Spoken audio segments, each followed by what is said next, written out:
एक वेबसाइट है, जाके चेक करिएगा, SAND, science and non duality.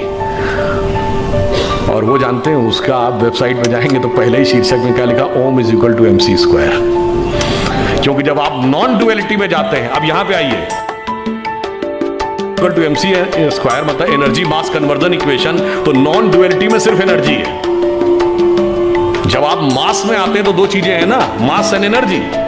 But finally मतलब 1900 से पहले सिर्फ law of conservation of mass था, यानी हम मानते थे एक कंजर्वेशन ऑफ एनर्जी, अब एनर्जी दूसरे में एनर्जी होती है। और फिर मैं कहना चाहता हूं, मैं किसी दूसरे पे कमेंट नहीं कर रहा हूं, हमारा ही एकमात्र अंतिम संस्कार है जिसमें मास एनर्जी में कन्वर्ट होता है, बाकी जगह मास मास में कन्वर्ट होता है।